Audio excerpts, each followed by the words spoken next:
no longer deny what's in front of us. There's a lot of tremendous climate activism going on.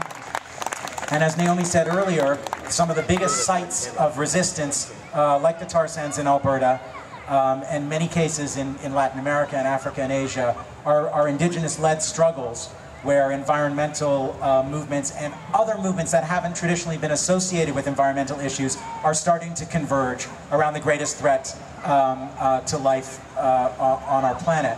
And I'm interested in what you guys think are the potential of these emerging alliances, and where there's friction that needs to be worked on. Yeah, I think definitely, in the tar sands, I know George Putras and the IEN, the Indigenous Environmental Network, Clayton Thomas Mueller, and them, they've been working very hard to develop a strategy that would stop the tar sands. But it's going to have to be an international initiative, because you're basically challenging the whole petroleum culture that we have become very accustomed to living in. And people are going to have to question that. And the indigenous people I know, like Mike Mercurdy from up in that area, he used to drive truck for Syncrude up in the tar sands. And when he started finding out that the consequences of some of the work that he was doing in terms of driving these huge trucks was causing his own family, cancer, and these, very rare kind of cancer and people were dying, he had to make a decision to quit working for them. And he had to take a serious cutback in terms of his income and his work.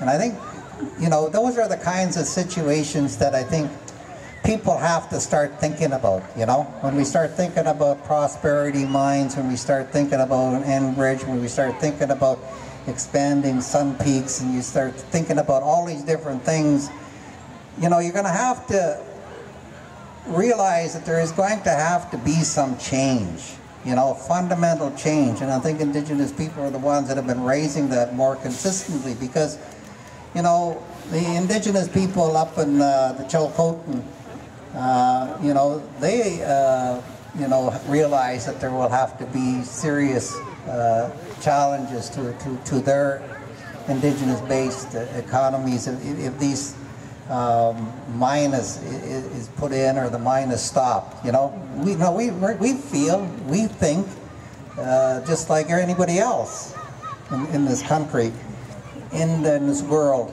and Indigenous people understand that economies is not just this top-down sort of hierarchical type of profit motive type of relationship with the land, because a lot of people in the Indigenous community understand that the damage that you cause to the land will come back, and it will actually not necessarily harm you, but may harm your children or your great-grandchildren or your people in the future.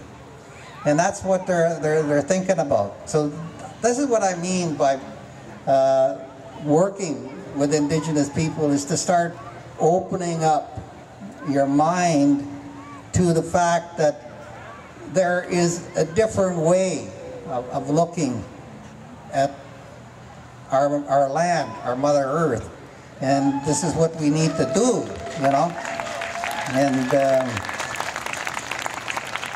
it's going to be a very hard discussion, to get through.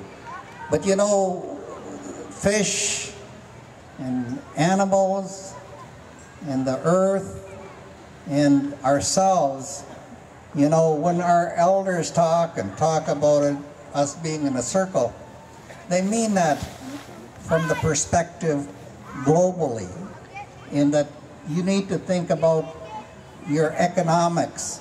You need to think about your relationship to the land from that point of view.